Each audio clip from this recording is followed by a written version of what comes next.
What is up, my little baby internet land? I am Lynn, and welcome to my channel, or welcome back to my channel. I do crafty things while I talk about, like, whatever has been weighing heavily on my mind. And what's been weighing heavily on my mind lately is January 6th, actually. So there was a politician who came out and did the whole thing and was like, I don't think people even care that much about January 6th anymore. And you know what? I do. Oh, do I? See, the thing is, I never thought anybody would have the gall, I guess, to try and put together a coup on the United States. Least of all, someone who was president. And see, the thing is, I kind of never, I never accounted for a person of no character being thrust into the role. And I say thrust like he had no choice, but no, he's been holding the GOP hostage for like 9 years now. Well, more technically, I don't know. It's been time. What is time anymore? I don't know. Anyway, it is so important that we elect somebody to the role of president that has, like, integrity and character, okay? They need to be a good person. I'm gonna say it, they need to be a better person than, like, you or I. Like, they need to do what's right by the country. And Donald Trump has not been that dude. He has done everything in his power to just better himself while being president, not better the country. It's a job that's, like, so sacred, you know? Like, it actually fucking means something when you run and you campaign in front of, like, this whole country, right? And you get elected. You're one of the, like, freaking 50 people that have been elected, right? You need to be a good person. You need to be someone who is in the best interest of the country. And it's a big country, guys. And I think right now, there is only one person who is, like, looking into the best interests of this country. And that's not Trump.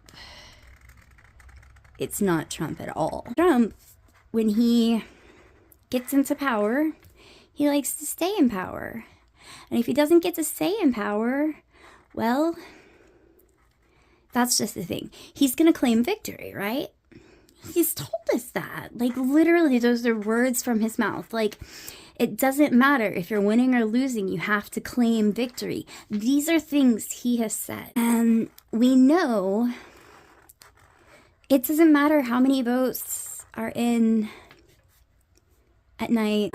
We know that he's going to come out and he's going to have a little victory speech. I mean, we just know that. It doesn't matter how many votes are on the table. He doesn't care, because literally the words, like the words out of his mouth were, it doesn't matter if you win or lose. You just have to claim victory. I don't know how to make this any more straightforward. I really don't.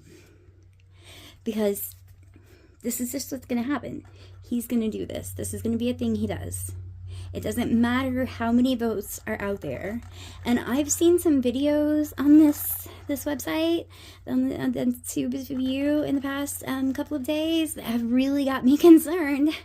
That some people, aren't going to accept the reality of, okay, so, like, I didn't get to vote in the Bush-Gore election, right? Because I wasn't 18 yet. And you don't vote. Not until you're 18. So I just got to sit on the sidelines every election of my adult life. it hasn't been like a guarantee that they have a winner the night of. Like, seriously? That's just not how you. There are a lot of us here in this country. Like, I don't remember how many, but like a fuckload, right?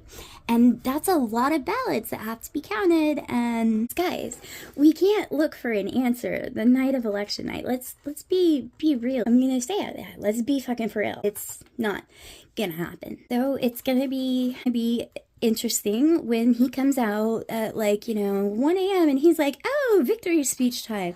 And like, I'm not psychic. I promise you I'm not psychic, but I feel like this is exactly how it's gonna go down, because this is exactly how it went down last time. He's already said it doesn't matter if you win or lose, you claim victory. Guys, he's telling us these things, like, right to our face. He's telling us that he is the person who is going to claim victory, whether it's his or not. And then it comes out the other day from a very trusted general that, like, he's a super big fanboy of Hitler. And, like, that's not cool. Yeah. Mustache dude. See, I can't even say his name, but old boy was a big fan of his, and he went to generals. Generals that were like his generals, because that's the thing to do these days. It's not, okay? Don't like Hitler. Hitler's always the bad guy. Why do I keep saying it? Damn it. He's not someone to be worshipped or obsessed over or even liked. And he says he did some very fine things, and you know what? Like, what things? What things are those? Because I don't remember them in my history book. Guys, we can't let this dude back in office. We just can't. Not after January 6th. We know that the person who takes that job needs to be someone with character, because, well, January 6th happened. And I've been watching a lot of documentaries on it lately. And the thing that I have found very, very interesting is that watching those people, the ones who stormed the Capitol building, watching them say that, like, my president has told me that something has gone on. I kind of feel for them more than I ever did before. Because, they tell us from such a young age that, like, that person is supposed to be trusted. Like, the cherry tree chopping down incident, I cannot tell a lie. That position is supposed to be trusted. They tell us these, like, fairy tales so that we trust the person in that position. It's so important that the person who gets elected to that job is someone of character, someone of integrity, someone who isn't going to say something about the election even though he knows he lied. Because he told us it doesn't matter if you win or lose, you just claim victory. And that's really not the way we should be going about, that's not okay. That's not okay. Because that's a position that people, obviously, they respect. And now those people have been, like, hanging out in one cell at the prison. Oh my god, we are so fucked. Kamala doesn't want to fundamentally change the way this country runs. Donald Trump does. And more so than Donald Trump wanting to, J.D. Vance definitely wants to. And he's kind of counting on the fact that, old Donnie's gonna just hang out in the office all day while he goes out and has his way with the country. And no, I will not rephrase it. He wants to fuck the country. In so many ways. He wants to instill Christian nationalist laws, which I've already done a video about. I'm pretty sure Christian nationalism is like the one thing I've ever encountered in my 40 years on this planet. It could lead to the open or to like the eventual persecution of Christians, because Christian nationalism is basically like, no, you will be our religion and you will smile about it, and if not, to the camps with you. Okay? I can't stress this enough. I'm scared of the outcome of this election in a way that I have never been scared before about an election. Usually it's just, it's just another dude who's got some like, policy differences between your candidate, but like the country is going to go on as it normally would, right? But it really feels like there's a giant risk of that not happening. To start with, he's already like said he hasn't said it, but he hasn't committed to a peaceful transition of power, which is this thing that our other presidents have talked about before as like this amazing dance that we have. There's no reason why this should work, but we've somehow made it work 45 times. And then on that 45th time, it was a problem. Big problem. I've seen the edits that Fox News makes. I know that y'all don't get the whole picture if that's like what you're using as a news source. I know based on the comments I've gotten on my last few videos, y'all are not hearing the whole story, and you're sitting here thinking that I listen to only like left news sources. No. I listen to like everything.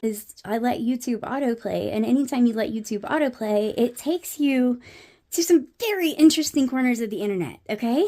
I listen to a lot of news sources, and I know that unless you listen to like his actual just speeches, like there's this channel that you can go to on the tubes of you, where literally like it's like just the Donald Trump channel, and every time he has a rally, you can hear the whole thing. You need to go there. Don't hear it with commentary. Just hear it from his mouth. Don't hear it edited. Just hear it from him. He is taking a very violent turn. He's talking about the enemy within, and that being like anybody who's not supporting him.